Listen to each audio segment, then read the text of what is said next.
Hi, welcome to the Pints Polishing Podcast. I'm Marshall. That's Nick. You can find us at hypercleanstore.com. Go check out the products there or go to the HyperClean Specialist Group. Great place to chat with Nick, great place to chat with me and others inside of the community. A lot of great info being passed on around there. All right, Nick, I am finally finishing up. I had it the other day, but this is my finish of State Champ. Listen, it was so good. I had to save it just so you could experience me enjoying it for one more episode so that I knew it would brighten your day. All right, let's do some buy and sell. Why don't you go ahead? All right. Well, I have to sell this week. I don't think I've sold in a little while. We got to start talking about punishment. And we got to start talking about punishment for people who park literally right on your ass in the parking lot when you're in the back of the parking lot. So I'm driving my family SUV, have to go to the store, got one of my kids with me. Enjoyable Sunday. No problem. I pull in this spot specifically because it's like a mile walk to the store. There's a million spots around me. And somebody comes up with their brand new car and parks literally right on my tailgate. Now, I look around and there's 10,000 spots they could pull into.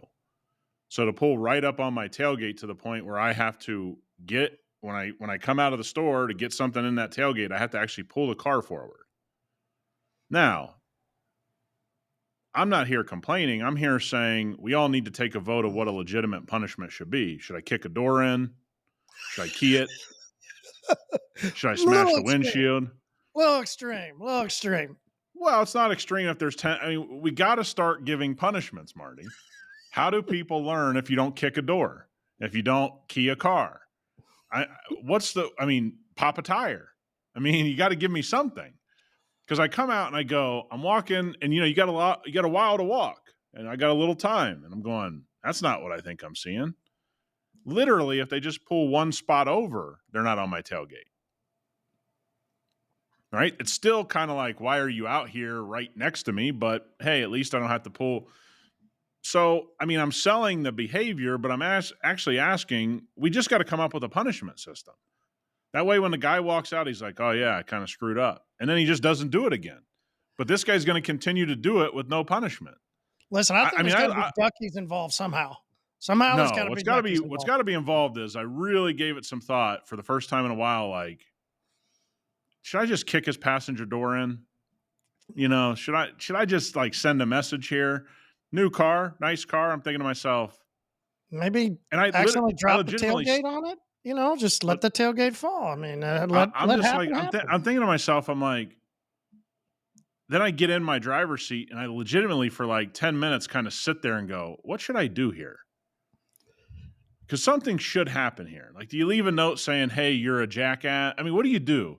But I think there should be some type of punishment here because I'm parking out there for a specific reason. I'm not one of the jack wagons driving around trying to find the closest spot, clogging up the parking lot. I park like a gentleman. I was in my lane. I was in my spot. I actually was in a place where I could pull over a little bit so somebody couldn't door ding me. I mean, I did all the right things. And then this jabroni pulls this move. I just think at this point I should be able to do something. Like, and what cop is going to arrest me? So I got a buddy who's a cop, and I texted him. I said, if I kick this door in, you think I'd get in trouble? He's like, I probably wouldn't have texted me about it and then done it. I was like, but he goes, no, I get it, man. He goes, but he's like, yeah, I probably would do something. I didn't end up doing anything, but I'm at the point where I got to say to everybody, if we don't teach them, how are they going to learn? Well, so did you teach your daughter what to do? That's the next question we want to know, right? Like she gave me the whole, Dad, why are you so angry? I was like, it's just, what are you doing? And then, she picks up on my mannerisms. And the problem is she may repeat some of those things when I'm not at the house. So you got to be, I'm learning very quickly that I can't really say everything I want to say. So I'm just thinking to myself, like, how do we get here? And how do you not have the common sense to realize somebody's parked out here so you won't get near them? Like, how is the parking lot such a confusing place for so many Americans? If you want to realize what people always talk about, how I know what's wrong with the country? The parking lot is what tells me is what's wrong with the country. The parking lot. how people handle their carts, how people park, how people don't want to walk, how people do. It's like all wrapped up into one. I can see the problems with America, intelligence level. I mean, whatever. My 80-year-old frosty mom was one of those. We walked out the other day from a soccer game and she was literally sideways in the parking, but she's like, listen, I'm in my lines. And I'm like, I don't know how the hell you're going to get out of the lines. Like, cause she was Yeah. literally came in when there was another car there. And so she was sideways in these lines somehow. Hey, I think overall, I'm mostly curious. Kudos to you for doing the daddy daughter going to the store on a Sunday. That's pretty cool. Yeah. Have you gotten but Dad, why are we parking way out here? Have you gotten that yet? Well, my daughter does ask that, but I always just explain to her. I said, "Hey, you want to keep your car nice. You know, does our car look nicer than everyone else's?" Because she actually picks apart people's cars. Because I always like Nice. point out stuff like, "Look how Nice. dirty that car is." She's like, "Yeah, what are they doing?" And I'm like, "I don't know." And so she kind of gets it. Look, as you know, your significant other doesn't get it at Never. 30, 40 years old. But your 3-year-old picks up on, hey, you don't want door dings, you don't want this, I'll show her marks on cars, like just stuff that, just goofing off. But here's the crazy part. She's actually enthused to walk, she's now walking on her own. She's happy to, have some freedom to, hey, I'm going to walk. I get more grief from other people in my family rather than my 3-year-old.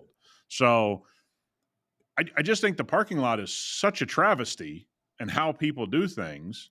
And actually, if I'm not mistaken, just so everybody knows, parking lot lines, you're actually supposed to park on the line is the original engineering of the parking lot. Did you know that? You're I supposed didn't. to put your tires on one of the line. And if the guy in the front does that and everybody puts their driver's tire on the line, everybody has a ton of room. You're not actually Hmm. supposed to park in between the lines. That's not how it was engineered. So all the way around, we've done this thing wrong. And this guy being out there, he should have had to take punt. I mean, maybe you keep like not a real bat, but like a foam bat you get to hit him with if he comes out. Something. We just need some type of punishment system so this stuff just comes to an end. Listen, I think By you the way, should this is slice the the same duckies. parking lot that a DUI driver hit my family like 3 weeks ago. So I'm already on tilt going into the parking lot. It wasn't Trader Joe's. I know that. No, Trader Joe's is an even bigger mess out here. So don't get me started on Trader Joe's out here. Listen, dude, slice up duckies and just say, this is you if you do it again. Then you're good. That's what you ought to do. All right, I'm buying. You're right. We keep buying a lot, but I just couldn't help it. I'm buying that cooking that you do in the cold days. Cold weather cooking's just different. Most time it's chili or something like we had Chili. I was going to say feijoada last night. we pulled the chili move. We pulled the chili move. Right. Into chili. We had feijoada. Love that. But overall for me yesterday, and this was Sunday, was the Sunday morning breakfast sandwich. Oh, There I thought you you were going to say go. pancakes. You're right. I know. Most people would go there, but I love to craft a breakfast sandwich. And I don't mean just throw some stuff together and put it on, right? Like you got to do the toasted. So we did a whole bunch of stuff in through it. So English muffin toasted. Now, the interesting part though was the cheese on that. Wasn't just a normal cheese. We did this spreadable cheese that we brought back. Delicious. I don't know. It's crazy. It's so good. And then put bacon. Of course, you got to put bacon. I did an avocado smash, right? With a little seasoning on it. Put some avocado in there. And then here's what you're getting a sample. I chopped up some chili, some little peppers. Now, I sent them to you last week. They'll come this week. Just a little bit that I brought back. They're still in the same Coke bottle, right? You're going to buy that stuff at a fair somewhere, right? They always put it in that little plastic Coke bottle. So I left those in there for you. They're not too hot. They're kind of like a mid-mild pepper, but you get a great flavor of the pepper. I mix those in my eggs, all crafted together. And listen, the breakfast crafted sandwich, oof, Yeah, man. it's hard to beat. Hard to beat. Yeah, it's more been on a little breakfast taco kick.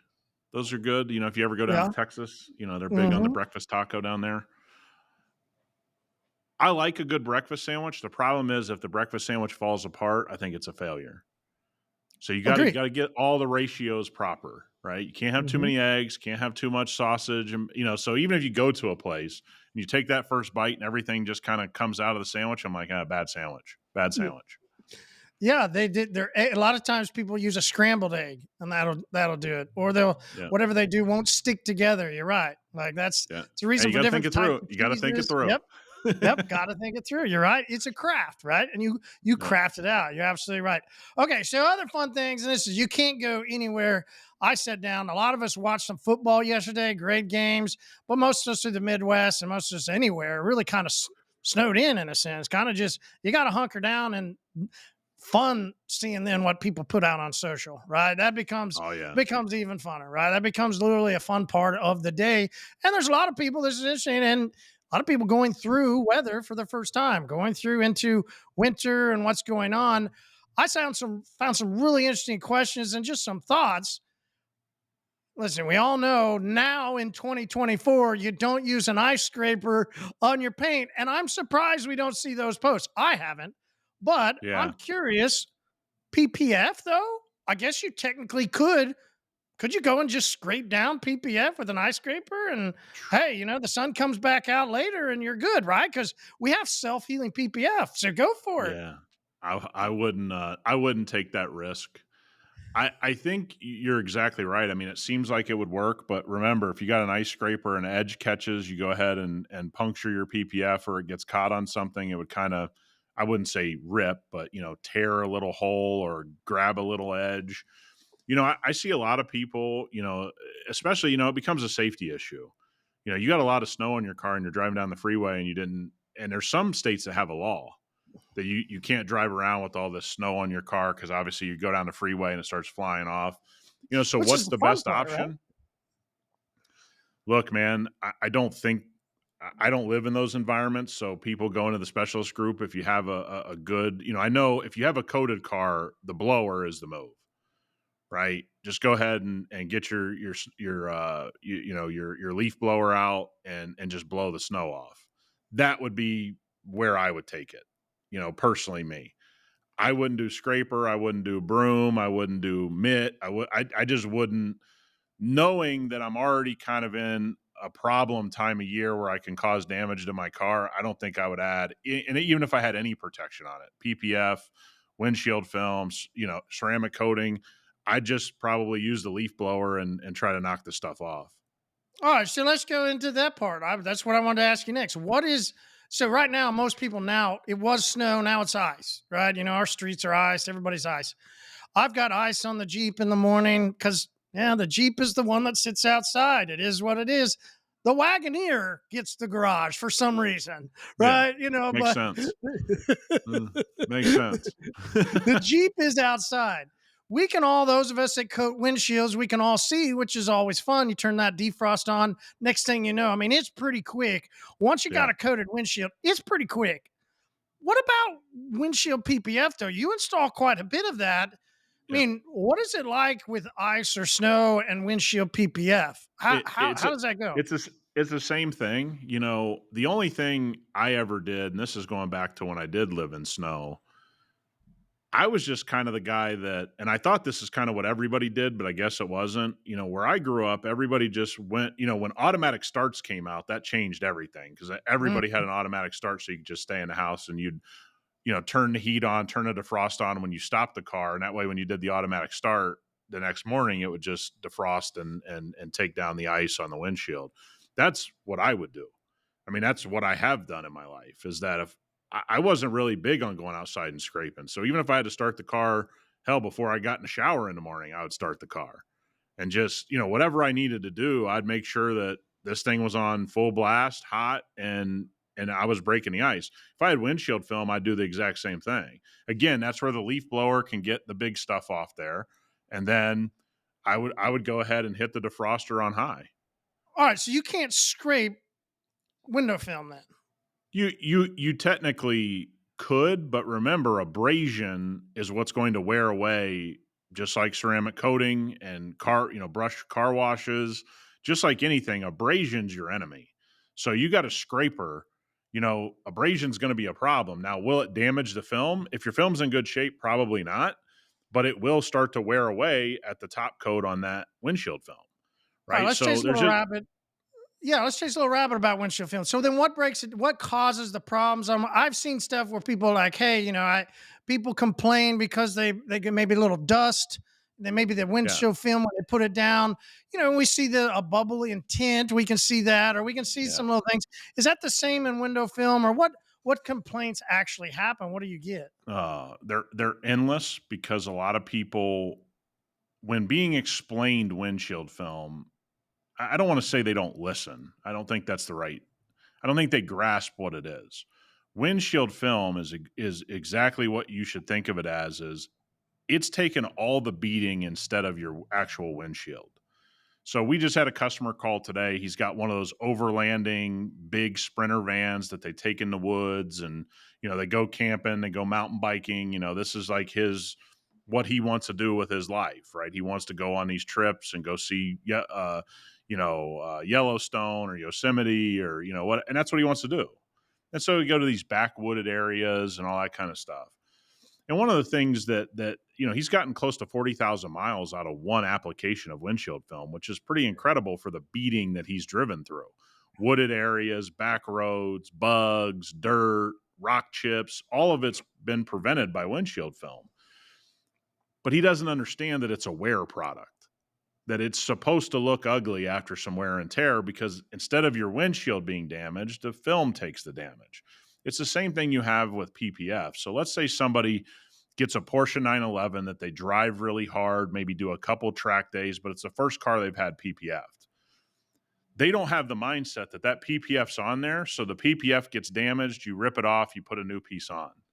That's the mindset that a lot of people don't have with film in general. The film is supposed to take the damage, and then you're supposed to tear it off but somebody thinks I spent $800 on windshield film. It's supposed to last me the rest of the life of the vehicle. If I bought, a $3,500 PPF package, I never have to do anything again. It's the same the same thing we all experience in ceramic coating, right? It's not a set it and forget it product. Film's not a set it and forget it. Hell, for most people, tint's not set it and forget it, right? I mean, a lot of people don't understand that if you don't clean your tint, then you go in with something harsh, you can screw up the tint. So just keep the tint clean, right? Because if you have to go in with something harsh, something with really heavy ammonia-based cleaner, you could damage your tint, right? And there's something weird that goes on with customers around film, tint, PPF, windshield film. It's as if doesn't matter how well you explain it, how clearly you explain it, they don't realize, especially on the exterior of your car, everything you're putting on your car is a wear product, right? It's meant to protect the thing underneath it. So ceramic coating can even be said like this. It's a wear product. You want the ceramic coating to take all the beating, then give it a light polish, put some more ceramic coating on, and your clear coat's in great shape. But that mindset that we all have that are in the film business, the coating business, the detailing business, doesn't really translate a lot of times to the consumer. They don't understand that this stuff is meant to wear and tear on, so your paint, your windshield, your interior doesn't take all the wear and tear, right? And that's just a big misconception.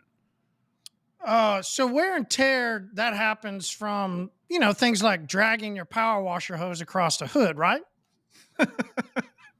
Yeah, I saw this. This is a wild one.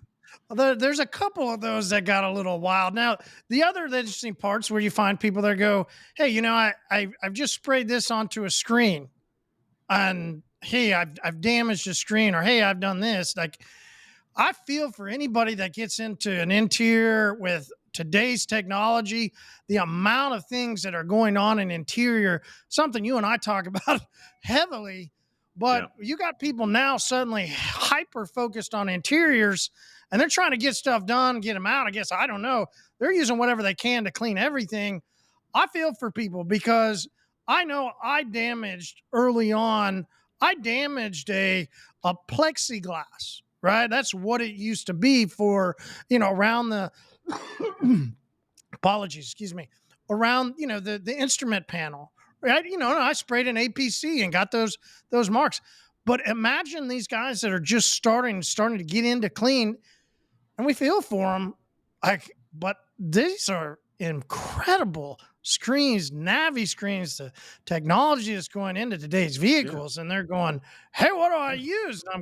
I literally photos of people on site showing that yeah, they up somebody's stuff, and they're going, "Hey, how'd this happen? What do I need to use?" I'm like, yeah, "Oh my word! Oh my word!" I mean, yeah. It's have it's it's screens it's and a has wild all that world. stuff changed? I mean, what's been that progression through the years? Yeah, screens are way more durable now. I mean, so if you're screwing up a screen now, imagine what you would have done when screens were a lot softer material. When you got into a Range Rover, I'd say 2015, to 2017, those screens had a much softer protective coat to the point that if you were in heat like Vegas, if that soft material heated up and you took a detail brush, even a soft one at the time, which isn't as soft as we have now, you put any pressure down, you could leave scratches. I mean, it was a soft material. And so to damage what we have now, which is basically like a form of Gorilla Glass, you've really used something pretty harsh. I mean, or you've sprayed it directly on when it's a billion degrees, or you've done something, right? You've done Well, something that's speaking really adverse. speaking of harsh, we joke about this, but it is true. I said it recently. We'll have this carpet system coming out. I put it on that video. Like people say, "Hey, it's okay to go down and buy a degreaser and dilute it 20-1." Like, no, No, it's not that's not. okay to use a degreaser. And by the way, that's not what's in carpet cleaners. I mean, that's just not the base of a carpet cleaner. Not even at your house, not at a commercial building, not anywhere.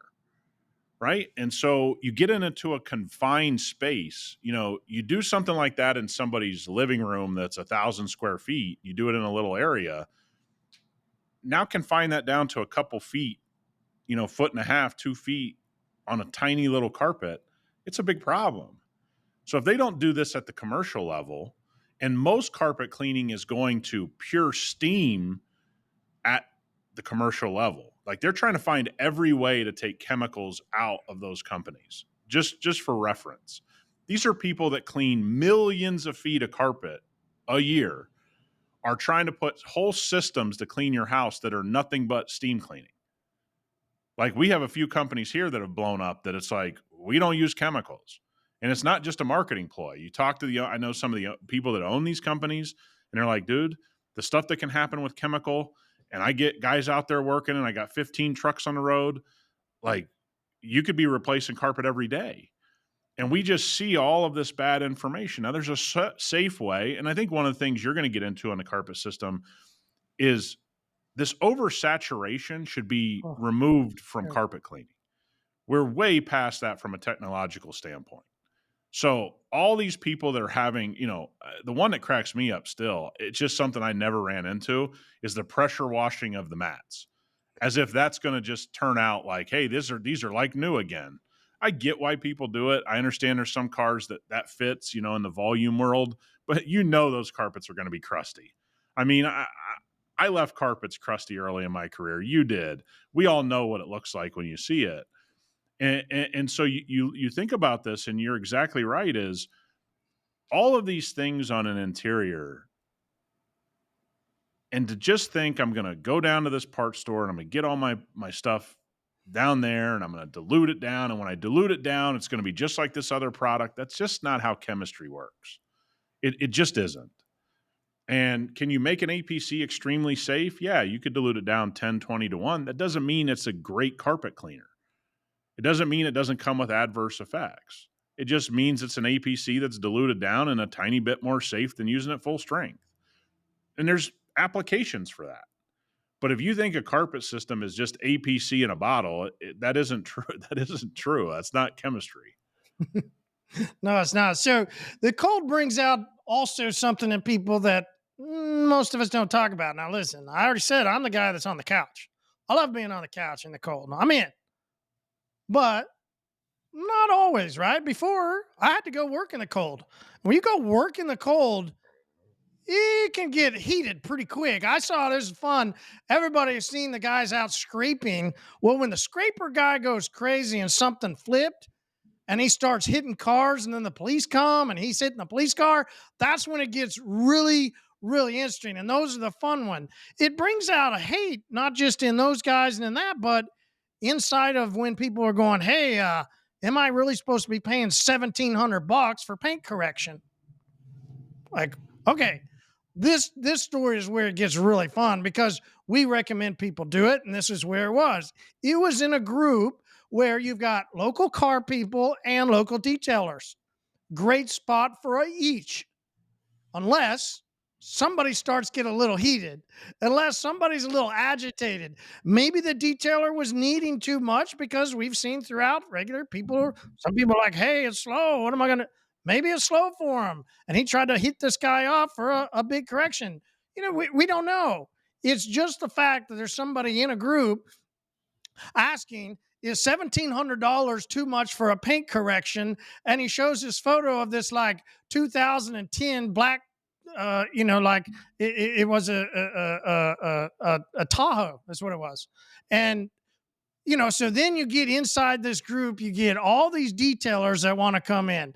All right, this is where it gets fun. You can Yeah. imagine it's the guy going, oh man, I can do it better and I can do it cheaper. There's hey man, we'll hook you up. I love those Yeah. guys, right? Yeah. Come on down, I'll hook you up. Give me a call. Yep. But got really interesting when the guy that did it and quoted it starts chiming in, and the others are going, know your worth. What does this all show to the people that want their cars done? That's where I go. Like, you can bring out a lot of hate in people being cold. Maybe some people's finances aren't great because of the cold weather. I get it. What it brings out in people, and man, does it really show what we should be doing in this time? Like, the sickness of the industry scene where you got these people doing this it's just gross. I don't know what else to say. Yeah, I think that there's a thing about quoting people price that gets really tricky with the internet, especially if that person goes into a group that you're a part of, or that a bunch of detailers are a part of this local car group's members. I think where I come out on it is this all starts with how many people said this sentence when that guy made the post, which is, what did he quote you $1,700 to do? Paint correction's a broad term. So if you're an actual detailer trying to help somebody asking this question, the first thing you should say to yourself is, okay, I don't know if that's high or low. What if that was a low price for what he quoted the guy? What if he's talking about, hey, I'm going to do a 3-step correction and I'm going to give you a 5-year coating? That's probably, in most places, a low price, not a high price. Is it a high price for a quick enhancement and a 1-year coating? Yeah, it is. But how many people ask the question, and this happens all the time in every industry, and it happens in our industry in spades as well. That's why I don't really recognize when a customer says, I went to so-and-so shop and they did this to my car. That's why my response has always been, I don't know them and I don't know what the deal you had with them. So why don't we just talk about your car, what you need fixed, why you want it fixed, what you need done. I just get off that topic. I'm not interested. I don't know what the conversation were two individuals in a room having a conversation that I wasn't involved in.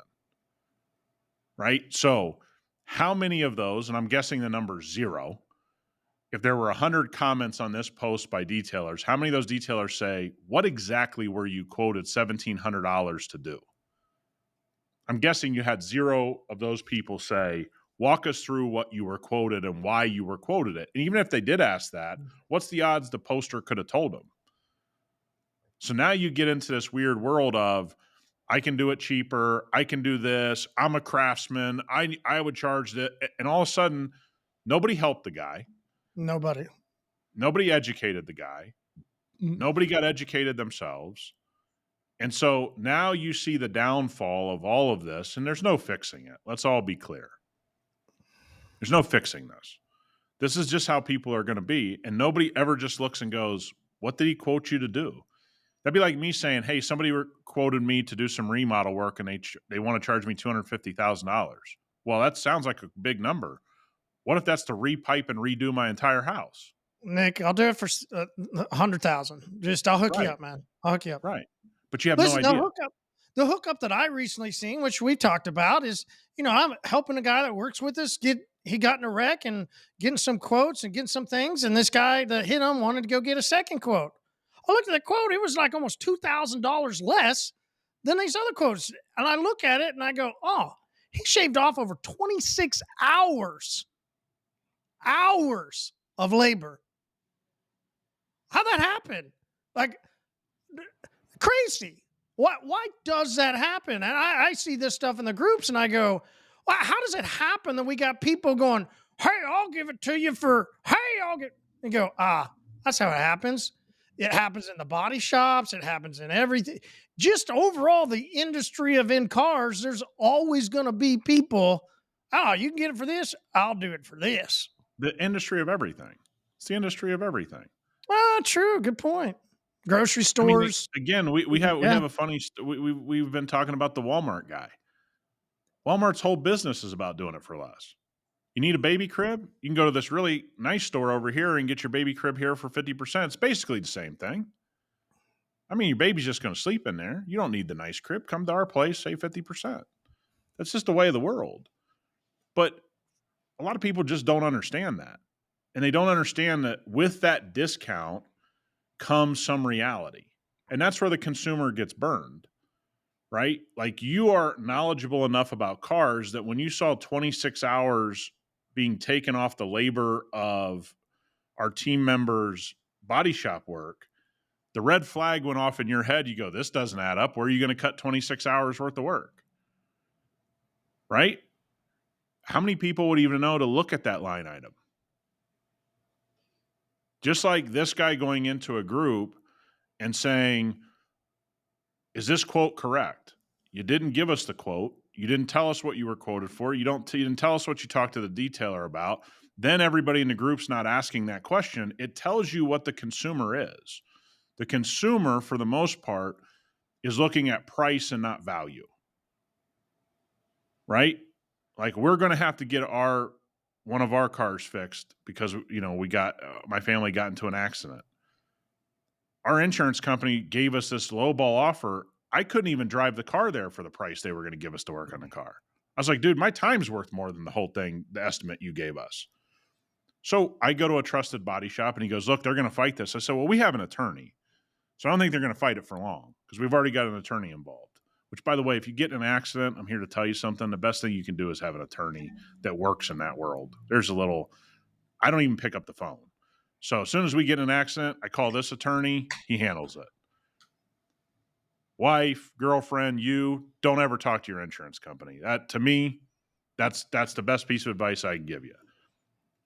But you knew to look at the man hours and where that money could be shaved, which means his car's not going to be put back together in the proper manner. Many people just go, oh, this guy's going to do it for 50% less. I'm out of here. I'm going to go over there. Then they have a bad experience. Then they don't get treated well. But they never go back to the original decision. Now, I don't know whether or not this was the right quote. I don't know if it was somebody trying to get over on somebody. Because guess what? I wasn't a part of the phone call. You weren't a part of the phone call. But you didn't chime in and start, chopping the guy down and going, oh, I can do it for this. How do you know? What if the guy was repainting the whole car for $1,700? Now all of a sudden that's a real low quote. You don't know. And it's just people on the internet constantly making customers unaware of the fact that you have to understand what work you're asking for to know if it's a good price. I don't know. What were you quoted to do? And 99 out of 100 times, I guarantee you that customer couldn't have answered that question in that post. So every industry has it, you're right. And every industry would have then some snake oil, and every industry is going to have some stuff. The interesting thing, though, is in our industry, and when we start getting into more and more people as they progress, they begin to open their eyes to things, right? We see it that you and I talk about. people that have been in it for so long, 20 something years, eyes start opening to others in the industry and the way people talk. You see it from people that are 1 year into it and their eyes start to open with, oh, yeah, these people actually are, this, these people are that. When people open their eyes and they start seeing, oh, wait, was this damage that I did? Was this damage that somebody else did? Having this moment of, wow, there's damage to a vehicle. Listen, we're going to put out, there's a video coming soon for us where we had cleaned a car. We realized after we were cleaning it, hey, these people had damaged their rims, and we didn't see it before. We go and wash the car and we go, wow, look at all this damage. Yep. Okay.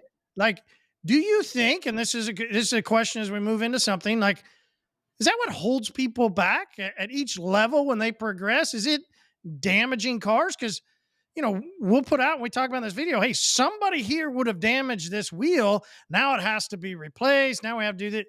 Is that what sets a car owner back from using detailers? Is that what sets a detailer back from progressing their business? You think it's overall like damage, like damaging people's stuff? Yeah, I think that's a interesting question. I'm not sure. I know one thing. I've seen more plastics turn white on interiors in a month than I ever saw in my career in wholesale or dealership. I just never saw this. Now, materials have changed, but people using so-called safe interior cleaners from companies and going, oh, it turned the whole door panel chalk white. I don't remember that. I mean, I remember some APC lines and some drip lines and some. I mean, but do you remember seeing entire door panels just destroyed? And to the point where for a fact this is pure replacement? I don't remember that. I think we've gotten into a weird world that you don't know what anybody's really using. I think it's really hard to damage something unless you're just kind of being irresponsible, which I've been in my career when I started. It's just part of it. You just very quickly, the guys and gals that are going to make it because they become more responsible when working on cars. This is like the funniest thing about paint correction in our industry now. We've totally lost the word preservation. Now everybody just wants to hack away at paint. Oh, I want to learn to sand. I want to learn rotary. I want to learn. It's like, okay, man, paint's never been thinner. Paint's never probably been, in some ways, not in all ways, a little less quality than it's ever been for a variety of reasons. Most of that is thickness, not the actual system itself. And people are just hacking away on cars. I mean, I see more burned paint from guys on DAs now where they put a picture up and go, what could have happened here? I'm like, damn, this guy somehow burnt. How the hell did he burn that? Right? So does it hold people back? I think it only holds you back if you don't learn from it. Are they scared? I don't know, man. People seem to use some really strong stuff on cars. I don't know if people are scared. Matter of fact, I don't know if people are scared enough, because you start talking to companies like that we talk to behind the scenes that have lots of employees. They're moving the safer route. As they grew, they're like, we're taking the risk out of our business. We're going to use something like TRX. We're going to use bug cleaner from hyperCLEAN because of how it's formulated. We're not going to go with the most caustic bug cleaner. The risk isn't worth it. I actually think most beginners risk it too much, if I had to give a piece of advice. Well, yeah, a lot they do. You're right. So we got to think what would continue to set somebody back, right? Like, I think this is a thing that people think about, especially when it's cold and they're sitting there. Many of us start to go, oh, I don't, and they go into this like negative mindset of things they're not doing or things they're not great at. It is part of the cold. Like, you start getting upset, you start getting down. Like, there's plenty of people that deal with this. So when we're thinking about what holds them back, what sets them back, we probably have a couple different things in it. There's different people inside the industry. We want to kind of talk through. Like, let's think for a second with what holds back where we saw a massive amount of brick and mortar people over the past month, make brick and mortar companies that have a store, whether that's in a shopping center or a standalone, suddenly vacate the industry, right? Yeah. Closing down. They weren't selling these products anymore. You saw a massive amount of that. While you see others, conversations I'm having with people calling me going, how do I get into brick and mortar? Then I Yep. talk to our brick and mortar distributors. We're like, hey, how do we continue to keep growing your business? Like, Yeah. what holds a brick and mortar type place back? I think it's always different at different times, but I think right now what I see is a lack of uniqueness. There's no unique reason to go to your store, right? That's why we tell so many detailers and so many guys. And again, we're not talking to detailers because we don't get the calls or the emails or the DMs. I mean, there's a lot of detailers that want to add another part of their business. And so they look at products, and they should. But there comes a point in time where I think what I see out of brick and mortar, and there's a bunch on the West Coast that do a really nice job, especially California, where most of that stuff's really heavily populated. The stores that do great, they're really unique. They're holding their own trainings. They're building out product lines. They're maybe outfitting cars and or vans and trucks with detailing skids, and they got car enthusiasts at car shows at their facility, and they're unique in some way. The thing that's holding brick and mortar back right now, to me, if your website or your brick and mortar store is doing business like everyone else is doing it, I think you're doomed. If you're just Hmm. carrying all the products that are available on Amazon or a warehouse type of store, you may not understand this, but that warehouse type of store is just barely holding on the internet. You may think it's doing well, but it, And they're it going to could be out undercut of you online anyway, right? We see that, which was like yeah. hilarious, right? Yeah. 60% So off.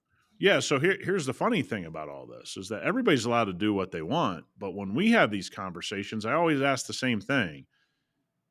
You're carrying stuff, everything in your store is basically available on Amazon. So what you're saying is you'd rather compete with the world than compete with a couple people nearby. I don't want to have 100, 200, 500, 1,000, 10,000 sellers to sell against. I'd rather just compete in my local market. And guess what? If I'm one of two detail supply places in my city, I only have to beat one other person. But if I have everything that's available on Amazon in my store, I'm now competing against Amazon. And then I'm competing against this website because you can bet that that's where they're getting all their ideas. Most of these online retailers, the thing people don't understand is that model's not real sure-footed either. We're not sure a lot of these people are going to make it. I mean, some of the things we're hearing behind the scenes are not so rosy because it's difficult. But a brick and mortar to me has such a leg up. If you just ask yourself, how am I unique in my area?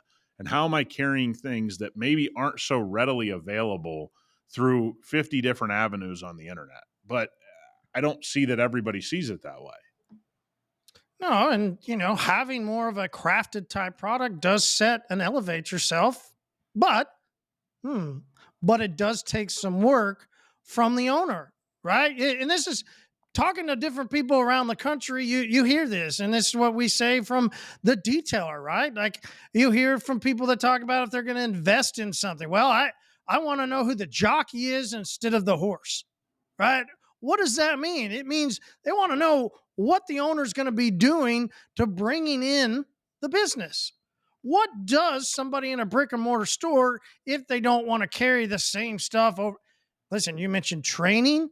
I think there's a unique thing that isn't commonly talked about, and it's probably would be an actual massive benefit to help not only with training but visually showing people how to use the products. And that's something you and I talked about. You brought up. It's like, hey, why don't some of these stores put an actual detail shop in their place, right? Like Yeah. how that would be that's an actually very interesting idea because we would get to see how to use this stuff. You would train people, you would actually begin to get people, and this is the part that when I talk to distributors about what we want to set up is coming in to show people and showcase how to use the products, how to Yeah. actually have some cars that you're working on and have some good knowledge. There's a lot of owners of these brick and mortar stores that they don't actually have the knowledge themselves. They don't do the work. So having Yeah. a store wow, how crazy is that, right? Yeah, I mean, look, I think if you had, even if it was just a one bay setup, that you were constantly, I wouldn't say have a full blown 10-car setup, but just having something you can stick one or two cars in, whether that's showing somebody how to use the product or you have an employee's car parked in there. So if somebody comes in the store, they don't understand how a wheel cleaner works or whatever, you can go show them. I think there's a variety of things and I'm very bullish on the local retailer for detailing products. I'm not bullish on the way I see a lot of companies doing it, but that's just my personal opinion, and it doesn't mean that I'm right. I just think there's an avenue to start thinking of these things differently, and the name of the game in the next, I would say at least the next 5 years in any business is going to be unique wins. If you're trying to do something exactly like someone else is doing it, it's very likely that you're not going to stay in business, and especially if you're competing with the internet. Right? If you're competing with the internet and you're bringing nothing special and you're just doing everything that the internet providers are doing, you're going to get beat. You can't compete. You got usually a higher rent. You got, all kinds of inventory that you've probably been sitting on for 5 years that you can't sell, that your money's tied up in. You can't move as swiftly as those people. So it's really important to be in business with the right people, which goes the same for a detailer, right? Like you got to have some unique behaviors and some unique things to you that makes you stand apart while also sticking to the basics, right? You're still selling a product if you own a retail store, but there's so many good young companies compared to just going out and getting this cheap older brand and going, well, it's cheap and people want it. Okay, man, there's a ton of workaround around that. And we've talked about it before, whether that's coming up with something yourself or working with something that somebody doesn't know about or whatever. I think being unique in your area is going to be the name of the game for the next 5 years at least, if not for the foreseeable future. All right, so you mentioned detailer. Uniqueness as a detailer, I think a lot of people will go, okay, that's my name.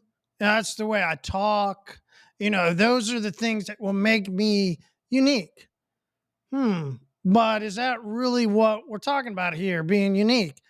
Maybe it's, hey, the way I clean a car, that's unique because it's mine. I don't know. I'm thinking detailer. I'm thinking uniqueness. Hmm. Might be uniqueness of marketing. Might be Yeah, could be. uniqueness. How about uniqueness of I show up on time? I do what I say I'm going to do. And I love this word. I'm persistent. I think Yeah. what kind of made me unique over the years and the way I grew and popularity in a sense when we talk about brand or marketing or whatever, like was being persistent in what I did. Whatever I said I was going to do, I always tried to make sure I did it week over week, month over month, year over year. It seems basic and seems boring, but persistent actually is a form of uniqueness because there's so much chaoticness that you can see in every type of group. And there's something simple about just going, showing up, doing the work. You and I have talked about this publicly a lot. But there is a little bit more to uniqueness, isn't there? I don't I I don't think there is. Not know. today. I think right now, show up on time, do what you say you're going to do, look and dress professional, speak professionally, act professionally. Hey, man, if you mess something up, ring the doorbell or pick up the phone if you have a shop and say, hey, we did something. We're going to get it fixed for you. It's pretty unique in today's time. I mean, we can see it all over the internet. I mean, Facebook groups are a great window into the good things and the bad things, Hmm. right? The bad things are predictable. Those were the bad things 10 years ago. Those were the bad things 20 years ago. None of that's changed. Like, it's just now visible through a Facebook group. We all know the good and the bad. And it's just like we've said before, everybody knows what a healthy meal looks like, and people still pull into McDonald's. We're all guilty of it. But you know what you should eat. You just don't. It's okay. The uniqueness now, I just think, is competency. Because so many people have flooded into every business that exists is got a mass business ownership problem, right? Where plumbers are getting flooded with more people starting a plumbing business and electricians. Everybody's wanting to start a business because the internet has pushed them that way. be your own boss and do your own thing. And that's been a 10-year push. What comes with that is most customers have talked to somebody who's not competent. So when you speak competently, guess what happens? You come across on a whole different level. You come across extremely unique. You come across as somebody that's got their shit together. There's nothing better as a customer, and all of you have bought something, than when you walk into a restaurant, into a retail store, into whatever, when you see that that person you're talking to is competent. One of the best ways that you can experience a restaurant to me is something that people misrepresent. Great service starts with that person being competent at the table, called a waiter or waitress. Mm-hmm. They just make you feel like they know what they're doing. That kitchen could be a disaster. There could be rats back there. But if that person makes you feel comfortable when taking your order and talking to you, you don't know anything about the rats. But if you think to yourself, man, this guy or gal just not really on it, you go, man, I wonder what's going on in that kitchen. But if they're on top of it, you don't ever think about that kitchen.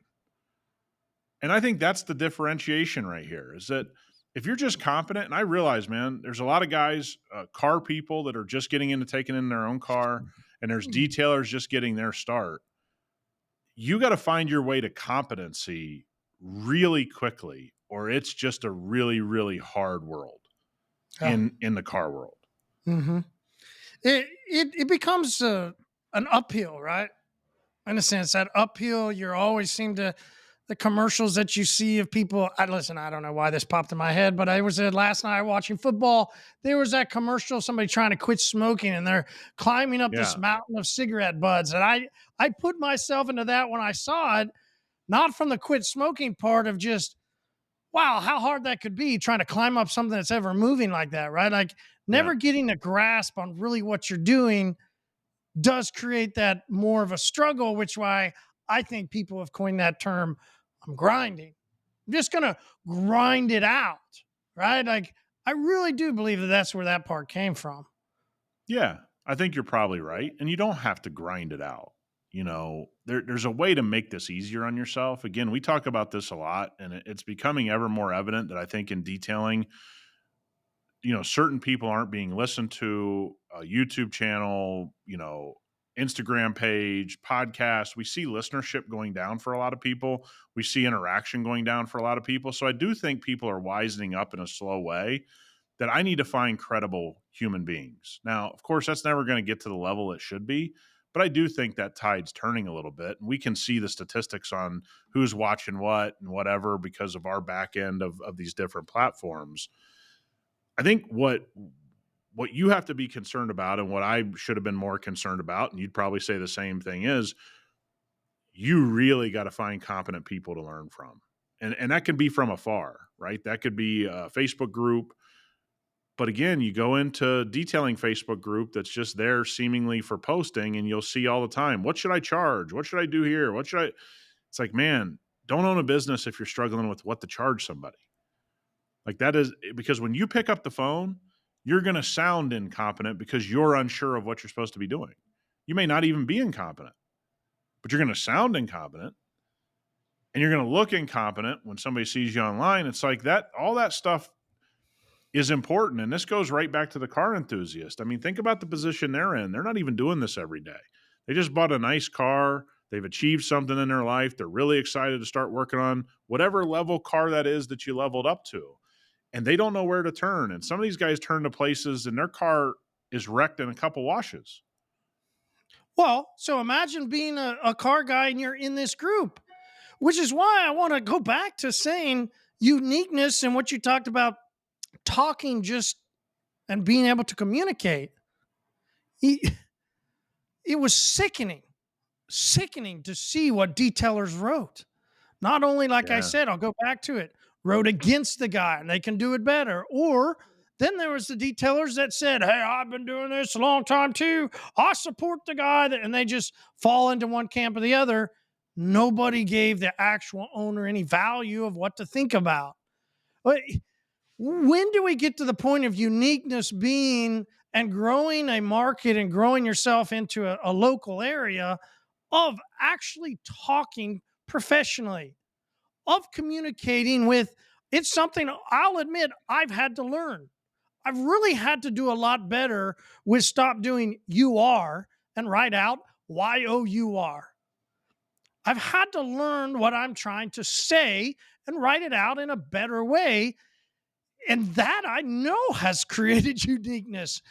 But let's all imagine for a second if we're in this situation, we're in our local area, we see something like this happen, and let's start to think how we can make ourselves unique by providing our value, maybe asking some questions, or just actually communicating also in complete sentences, good words, and things like Yeah. that. Now, people that have been in it for a long time, they're listening to this and they're going, I also remember, like you, Marshall, I remember I used to do that too. Yeah. There is this level of growth. Dude, I've made a million mistakes.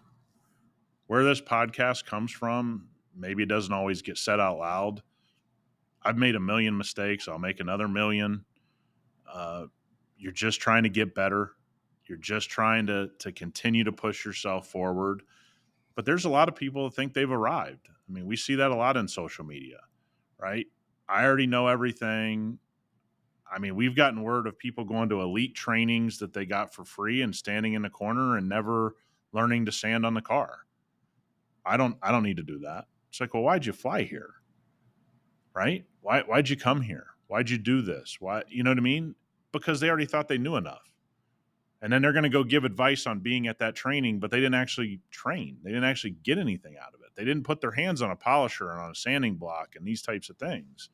And so I think you're in a position now where you don't realize how unique you are by just being honest about where you are. Hey, man, if you're a beginner, you don't need to do paint correction if you don't know how to do it. It's okay. If you're a car owner out there and you're like, hey, I really want to take care of my car better, start with a great car soap and move on from there. Okay? Start out with a basic interior cleaner that takes care of everything. Start there. Make sure it's safe. All right, so hold Seemingly, on. that's really So you difficult for all of us to do. So if I'm a car guy and I'm owning a car and I'm out there cleaning my car, I actually shouldn't be unique. I should Yeah, actually. it's a different question. It's a different conversation with somebody starting in their car life, car world, taking care of a car, learning the basics. And again, I would say this to anybody at the beginning of their detailing career. You should be trying to align with a system. Our system, whoever's system, doesn't matter. A high quality system is what those individuals who are starting their career as a detailer or career as a car person that just wants to take care of their car better, that's not the place for unique behavior, in my opinion. You don't have enough experience to know what's unique and what's not. That's the way I see it. And it makes sense. It actually, you become a little bit more unique because when you do go to the car show and people, oh man, look at that. Oh, your car Yep. looks a lot better than it looked like a month ago. How are you unique then? Hmm. You're unique because your car stands out. Yeah. Why did you become unique? Because you went into a process and having somebody's system. Like, I could see that too. Yeah. A lot of detailers think they're unique because they use this car soap and then they use this wheel cleaner and all of a sudden they're going to 72 different places to buy product. That has nothing to do with being unique. Unique in the marketplace is, like you said, marketing, how you speak, showing up on time, how you carry yourself, how your team dresses, how you dress. Are you professional looking? Do you come across professionally? Are you great on the phone? Are you great at writing an email? Are you great at text communication? That's unique behavior in business. There's nothing unique about, oh, I got 52 sprays, and when I come across this, that's the wrong unique, in my opinion. Especially for most people that with less than 5 years working on cars. And I'm talking about making money working on cars, or if you're just a beginning, car enthusiast that wants to learn the basics.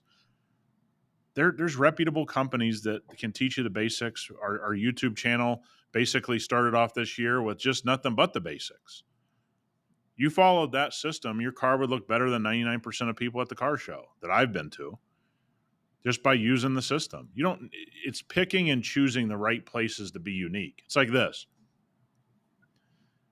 PPF guys try to be unique by finding this overseas supplier of PPF that they got for cheaper, and I've lowered my cost, and I'm going to do all these great things. There's literally like 2 companies that make all the film in the world that all you got to do is pick up the phone and get it delivered. Why did you choose that place to be unique? It wasn't unique, it was cheap. And now you have all these cars coming back and you go, well, this guy did that. It's like, no, you tried to be unique in the wrong spot in your business. Buying reputable products is not something to be unique about. Buy reputable products. Be unique in other ways. And especially if you're a car guy listening to this, trust me when I say this. You think you're going to go to somebody's website and they're going to have all these things curated for you and they're going to have it all vetted. I've talked to those individuals. They don't have it all figured out. They don't really, they're just kind of selling you some things. And that's fine. That's a great business and I hope they all do well. But that's not the time to be unique when you have less than 5 credible years working on vehicles, trying to put 52 different detail sprays on your car. It just doesn't work. It just doesn't work out. Will we ever see, and this is what I'm hoping for, is the uprising of, hey, my stuff's dialed in and yours isn't. Like, from the enthusiast. That's what I'm ready for. Like, that becomes the unique side once that, if we can get to the point of that tide turning in a sense, and we can have more cars showing up dialed in, fully polished, the barrel's clean, we got the windows all done, every single part of that car looking great, what we should be doing, that showroom, right? Like what we used to all strive for. There's where I hope we can see some more uniqueness in 2024 with our car enthusiasts that use hyperCLEAN and are fully bought into using our system.